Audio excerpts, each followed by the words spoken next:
Hello everyone, welcome back to my channel. आज है हमारा day 40 of a 90 day challenge for clearing CFA level 3। हम अपना half portion complete कर चुके हैं। आज हम अपना पूरा 14th चैप्टर कंप्लीट कर देंगे। ठीक है, उसका नाम है asset allocation to alternate investments, जो कि है पोर्टफोलियो कंस्ट्रक्शन की एक रीडिंग, जिसमें हमारी आज हो जाएगी 3 रीडिंग्स कंप्लीट। 7 रीडिंग्स में से 3 कंप्लीट और 4 बचेगी। ठीक है, so without wasting much of a time let's get started. आज का जो हमारा सेशन होने वाला है वो ज्यादा लंबा नहीं होगा। ठीक है, तो इसमें हम आज देखने जा रहे हैं लिक्विडिटी प्लानिंग। लिक्विडिटी प्लानिंग बहुत ही ज्यादा इंपॉर्टेंट, क्या हो रहा है ये, लिक्विडिटी प्लानिंग है बहुत ज्यादा इंपॉर्टेंट। अल्टरनेट इन्वेस्टमेंट्स की अगर हम व्यू से देखें, क्यों ये इंपॉर्टेंट है, क्योंकि अल्टरनेट इन्वेस्टमेंट्स होते हैं इलिक्विड, और इसमें कभी भी हमें अगर हमारा पोर्टफोलियो का मेजर पोर्शन कोई इलिक्विड एसेट्स में अगर होगा एलोकेटेड, तो इससे हमारी जो अगर इन्वेस्टर को कोई लिक्विडिटी कंसर्न आ गई, मान लो कि कुछ भी हो सकता है। ठीक है, अनसर्टेनिटी तो हमेशा होती है लाइफ में, तो ऐसा कुछ भी अगर अनसर्टेनिटी आई तो वो लिक्विड तो कर ही नहीं पाएगा अपने इन्वेस्टमेंट, तो जिसके लिए भी वो कर रहा है वो पूरी इन्वेस्टमेंट वो यूज में ही नहीं होगी। तो इसलिए लिक्विडिटी जो इन्वेस्टमेंट प्लानिंग के साथ एक लिक्विडिटी प्लानिंग करना भी बहुत ज्यादा क्रूशियल है in asset allocation and also in portfolio construction. So managing portfolios that contain allocations to alternate investments, managing liquidity risk takes a critical importance, जो मैं बोल रही थी। ठीक है, तो liquidity जो ये क्यों चाहिए होता है, हमें liquidity क्यों चाहिए, to meet certain obligations and goals, जो कि हो सकते हैं periodic payments to beneficiary, ठीक है, portfolio rebalancing और funding new asset manager mandates, fulfilling a commitment made to private investment fund when the general partner makes the capital call। ठीक है, कैपिटल कॉल क्या होती है, एक कमिटेड कैपिटल जो मैंने बताया था। अगर मान लो कि किसी इन्वेस्टर ने 50 लाख प्रॉमिस किया है कि वो ऑल्टरनेट इन्वेस्टमेंट में कोई भी प्राइवेट रियल एसेट में या प्राइवेट रियल एस्टेट में पैसे डालेगा, तो ये है उसका कमिटेड कैपिटल। तो ये एक साथ इकट्ठे नहीं मांगता जो जनरल पार्टनर होता है इन अ प्राइवेट लिमिटेड पार्टनरशिप। तो वो कैसे होगा, वो हर मतलब अलग अलग किसी भी टाइम पीरियड में मांग सकता है। ठीक है, पैसे, बट इन पार्ट्स मांगेगा। तो जो ये पार्ट्स में जो कैपिटल मांगता है उसको हम बोलते हैं कैपिटल कॉल्स। इसमें चैलेंजेस भी है, क्योंकि लिक्विडिटी प्लानिंग एक बहुत इंपॉर्टेंट पर्सपेक्टिव है, तो इसमें चैलेंजेस है जो कि है 3 प्राइमरी कंसिडरेशंस है। How to achieve and maintain the desired allocation, हम कैसे मेंटेन कर पाएंगे और अचीव कर पाएंगे अपने डिजायर्ड एलोकेशन। अच्छा, एक बात बताओ, डिजायर्ड एलोकेशन को हम क्या बोलते हैं, ये कौन बताएगा मेरे को। ठीक है, ये देखते हैं कि किसने पढ़ा है एसेट एलोकेशन। ठीक है, डिजायर्ड एलोकेशन क्या होता है ये मैं पूछ रही हूँ, और how to handle capital calls, कैसे उसको कैपिटल कॉल्स को हम हैंडल करेंगे, और how to plan for the unexpected, कुछ भी अनएक्सपेक्टेड जाए हम उसके लिए भी कैसे प्लानिंग करेंगे, हमें ये भी देखना है लिक्विडिटी में। ये एक हमारा है प्राइमरी कंसिडरेशन। जो कैश फ्लो है और पेसिंग मॉडल्स जो हम अभी देखने वाले हैं, enable investors to better manage their portfolio liquidity, set realistic annual commitment targets to reach the desired asset allocation and manage portfolio beta in aggregate। ये क्या बोल रहे हैं, ये बोल रहे हैं जो भी जितने भी ये मॉडल्स होंगे वो क्या करते हैं, इन्वेस्टर्स को ना लिक्विडिटी मैनेज करने में हेल्प करते हैं, ताकि हम क्या कर सके, एनुअल कमिटमेंट जो हमने टारगेट्स बनाए हैं स्ट्रेटेजिक एलोकेशन के अंडर इन आईपीएस, वो हम रीच कर सके। ठीक है, और मैनेज कर सके पोर्टफोलियो का बीटा इन एग्रीगेट। पोर्टफोलियो का बीटा इन एग्रीगेट मतलब हर एक जो भी एसेट होंगे उनके बीटास को ऐड कर देंगे, तो वो हो जाएगा पोर्टफोलियो बीटा। अब ये है एक मॉडल। ठीक है, अब इसमें दो चीजें होती है, कैपिटल कंट्रीब्यूशन जो कि इन्वेस्टर करता है इन अ पर्टिकुलर फंड, उसको हम बोलते हैं कैपिटल कंट्रीब्यूशन, और एक होता है पीरियोडिक डिस्ट्रीब्यूशन जो कि जो भी जनरल पार्टनर होगा, ठीक है, वो करेगा टूवर्ड्स एलपीज। एलपीज को पैसे भी तो देंगे, जैसे हम इक्विटीज में देखो डिविडेंड्स देते हैं, वैसे ही जनरल जो अल्टरनेट इन्वेस्टमेंट्स में कुछ ना कुछ पैसे देंगे। अगर हेज फंड्स है तो कुछ ना कुछ उनमें पैसे मिलेंगे। पीरियोडिक डिस्ट्रीब्यूशंस जो, देखो सुनो, एलपी जब जीपी को देगा उसको बोलते हैं हम कैपिटल कॉल्स। जब जीपी एलपी को देगा, अब इसमें जीपी एलपी में कंफ्यूज मत होना। अच्छा ठीक है, इसको जीपी की जगह मैं बोलती हूँ फंड मैनेजर। ठीक है, ये शायद याद करने में इजी हो जाएगा। और ये है इन्वेस्टर।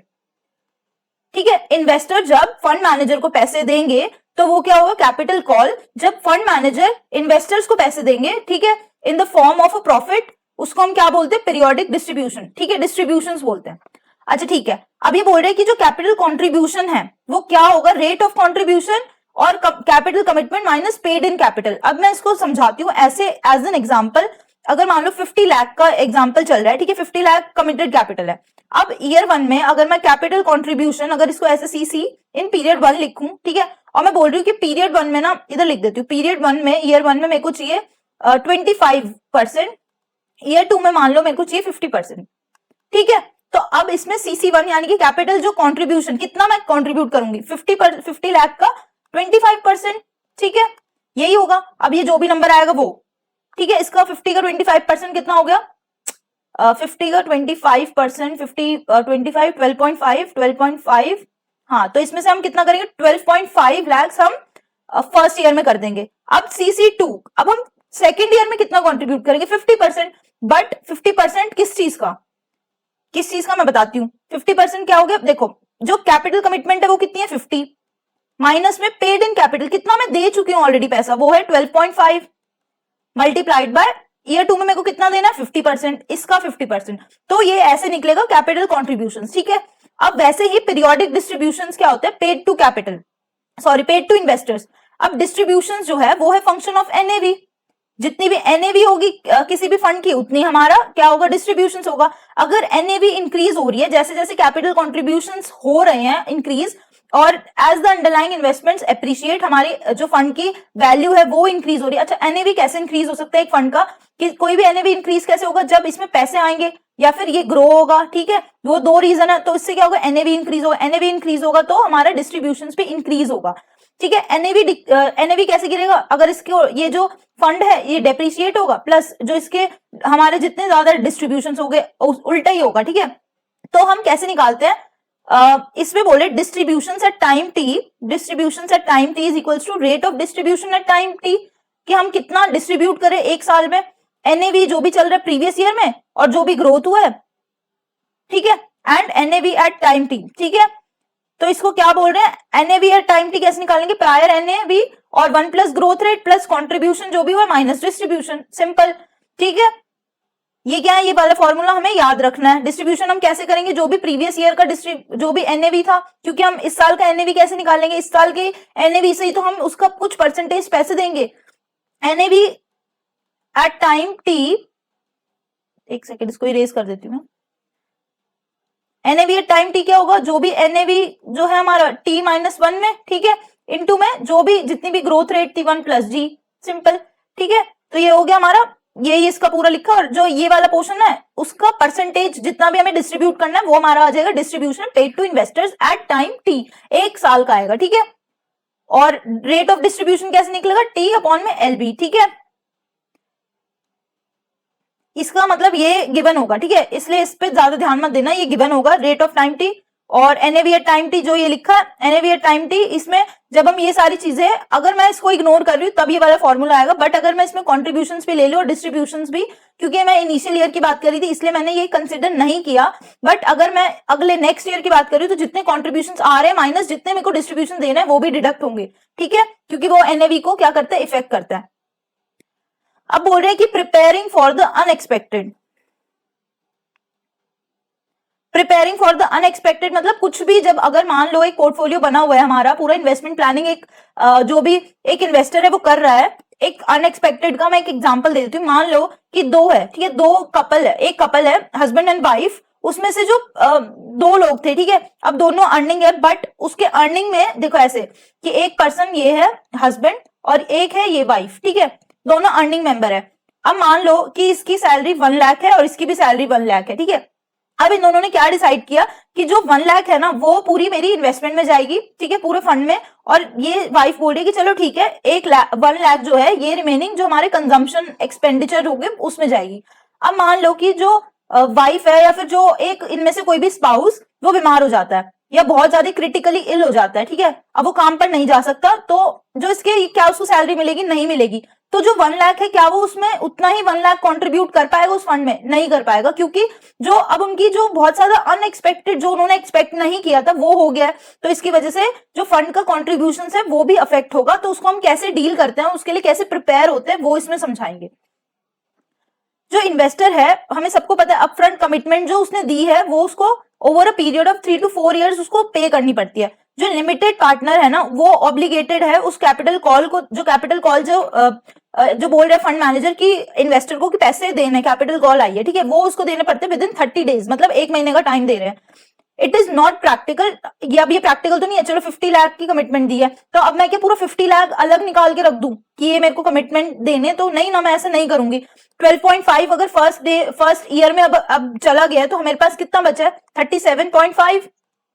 37.5 रुपी जो वो है लाख है, इसको मैं क्या करूंगी, इसको अब कभी भी डिमांड आ सकती है, कभी भी कैपिटल कॉल का भी वो आ सकता है, बट मैं इसको एज कैश रखूंगी तो वो तो इंटरेस्ट रेट भी कुछ नहीं मिलेगा, प्लस इट इज जो इन्फ्लेशन है it is eating upon my cash, it is eating upon my secret money. तो मैं क्या करूंगी, इसको किसी लिक्विड फंड में डाल सकती हूँ, ठीक है, for a short time 90 days 180 days ऐसे डाल सकती हूँ, ठीक है, और फिर उसको रोल भी कर सकती हूँ, ठीक है। तो it is not practical to keep all the committed capital in liquid reserves given the opportunity cost of being out of the market during the investment phase। वही बोल रहे लिक्विड, मतलब जो ये लिक्विड रिजर्व्स की बात कर रहे हैं वो बोल रहे कैश की बात कर रहे हैं इसमें, ठीक है। तो वो बोल रहे कि इन्वेस्टमेंट फेज में तो ये तो है नहीं कि हम अपॉर्चुनिटी मिस कर दे अपना लिक्विड रख के कैश में लेके। तो इसमें क्या बोलते हैं, capital pending investment is often invested in public equities as a proxy for private equities, ठीक है।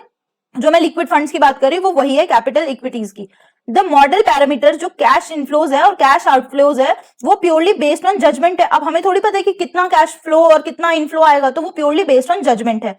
तो it is advisable to run the analysis using different set of assumptions and under different scenarios. हमें बोल रहे हैं कि simulations करना बहुत ज्यादा जरूरी है। बियर मार्केट में अब जो जीपी है, जीपी मतलब फंड मैनेजर है, वो क्या करेगा, कैपिटल कॉल्स उसको ज्यादा चाहिए होगी, ठीक है, और क्या करेगा वो distribution at a slower pace करेगा देन एक्सपेक्टेड। अब ये जो बियर मार्केट है ये तो एक्सपेक्ट नहीं की थी ना किसी ने भी, किसी को थोड़ी पता है, कोई टाइम थोड़ी कर सकता है मार्केट को कि कब क्या होगा।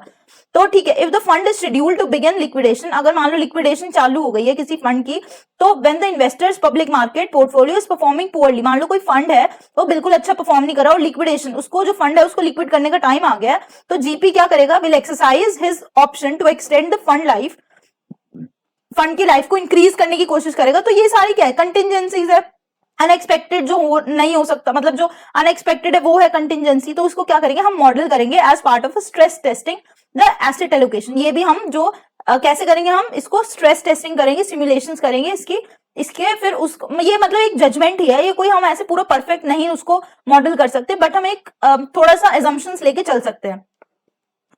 ये हमारा लास्ट सब टॉपिक है इस पूरे चैप्टर का भी और इस पूरे डे का भी टास्क का, ठीक है। मॉनिटरिंग द इन्वेस्टमेंट प्रोग्राम, हम कैसे इन्वेस्टमेंट प्रोग्राम को मॉनिटर करते हैं, इसमें 3 है, ठीक है। ओवरऑल इन्वेस्टमेंट प्रोग्राम मॉनिटरिंग और परफॉर्मेंस इवैल्यूएशन, और तीसरा है हमारा monitoring the firm and investment process.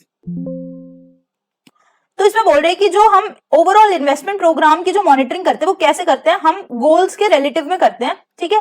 हम हमेशा क्या कर रहे थे, हम बेंचमार्क के रिलेशन में कर रहे थे जब हम ट्रेडिशनल एसेट्स की बात करते थे, बट हम इसमें ऑल्टरनेट इन्वेस्टमेंट्स की बात कर रहे हैं, तो हम इसको in relation to the goals करेंगे, ठीक है। और the investor must monitor developments in the relevant market to ensure that fundamental thesis underlying the decision to invest remains intact.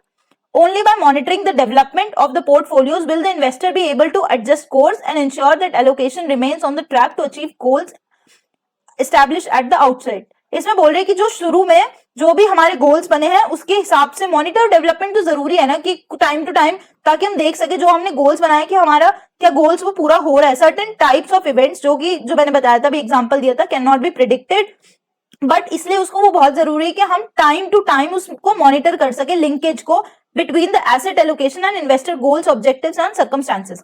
अब परफॉर्मेंस की इवैल्यूएशन हम कैसे करते हैं, 2 कॉमन बेंचमार्किंग है, ठीक है। कैसे, एक तो कस्टम इंडेक्स प्रॉक्सीज, कस्टम मतलब हम खुद से कस्टमाइज कर रहे हैं कौन इंडेक्स के हम प्रॉक्सीज को, for example static return premium है ओवर कैश और equity index. Peer group comparison क्या होता है, इसमें ए बी सी ये बहुत सारे क्या है फंड मैनेजर्स है, हम इनका ही एक ग्रुप बना दिया, ये क्या है पीयर ग्रुप बन गया। अब इसमें ही हम आपस में कंपैरिजन करें, जैसे कि हेज फंड रिसर्च हो गई, ठीक है, और इनके बट अपने अपने लिमिटेशंस भी है। इन दोनों की लिमिटेशंस है कि जो अगर ये IRR internal rate of returns जो है उसके थ्रू हम करते हैं, इसमें इनकी इवैल्यूएशन हम कैसे करते हैं IRR के थ्रू, तो वो सेंसिटिव है to the timing of the cash flows into and out of the fund, ठीक है। तो जो 2 पोर्टफोलियो मैनेजर्स है, अगर उनके same portfolio but different return profiles है, क्योंकि उनके कैपिटल कॉल और डिस्ट्रीब्यूशन की टाइमिंग्स में फर्क है, सिमिलर पोर्टफोलियो है उसमें भी जो IRRs है वो डिफरेंट हो जाएगा, तो इसकी वजह से ये मैनिपुलेशन की एक ट्रिक बन सकती है।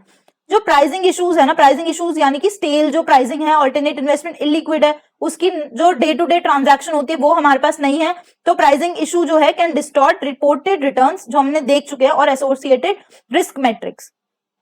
तो इसमें बोल रहे हैं कि अब इसका, चलो ये तो जनरल हो गया, ठीक है, इन दोनों के ये क्या है, लिमिटेशंस, 2 लिमिटेशंस है। बट पीयर ग्रुप के लिमिटेशंस क्या है, पीयर ग्रुप में एक के जो एक्शंस है वो तो इफेक्ट करते ही है, बट साथ में जो दूसरा मैनेजर है वो उसके एक्शंस भी इफेक्ट करते हैं, ठीक है। तो इसमें बोल रहे हैं कि जो चैलेंज क्या है, एक तो हाई लेवल ऑफ आइडियोसिंक्रोनैटिक रिस्क, अगर एक में इन्वेस्ट कर रहे हैं तो एक का जो रिस्क है, हम दूसरे रिस्क को एप्पल टू एप्पल कंपैरिजन नहीं है, N I to N I comparison नहीं है, ठीक है।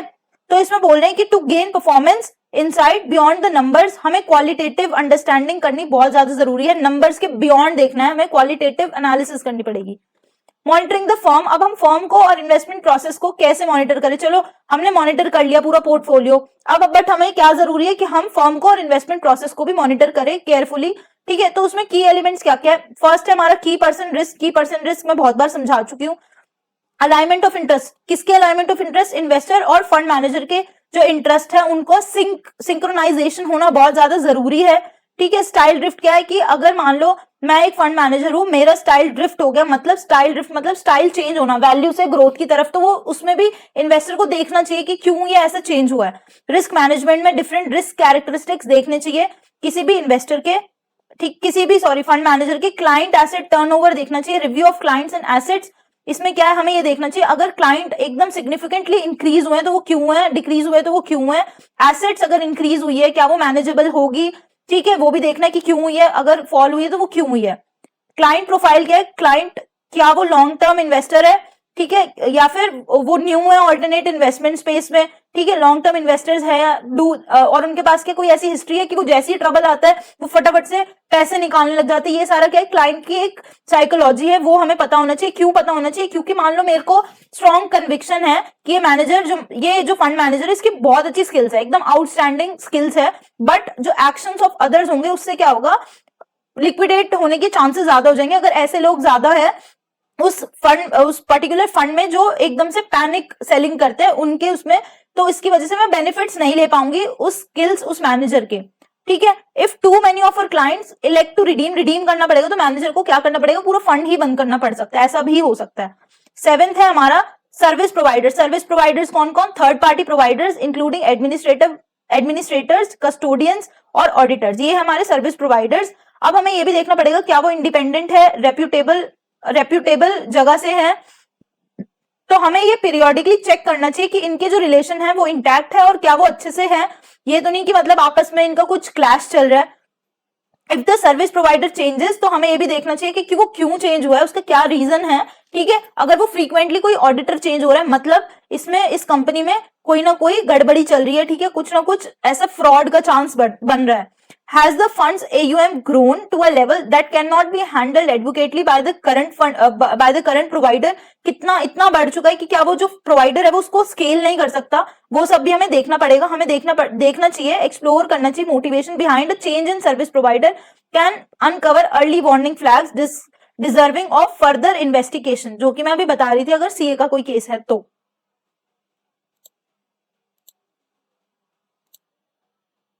With this we have completed our chapter and also our today's task.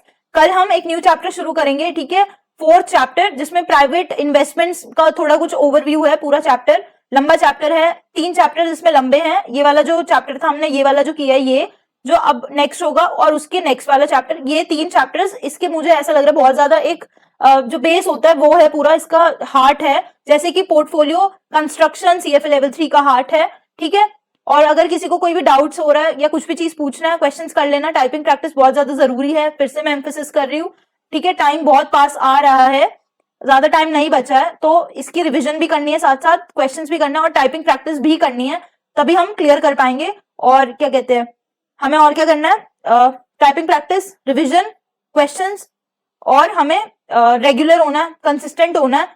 Level 1 और लेवल 2 स्टूडेंट्स के लिए अगर उनके एग्जाम है और वो चाहते हैं कि उनको कोचिंग उनको लेना है, ठीक है, तो मैं ही कोचिंग प्रोवाइड करती हूँ लेवल 1 और लेवल 2 स्टूडेंट्स के लिए। अगर किसी को भी कुछ चीज पूछनी है या कोचिंग के रिगार्डिंग कोई भी क्वेरी है तो डिस्क्रिप्शन बॉक्स में मैंने एक लिंक डाला हुआ है गूगल फॉर्म का, उसको जाके फिल कर लो, ठीक है, और मेरी टीम कांटेक्ट कर लेगी आप लोगों से।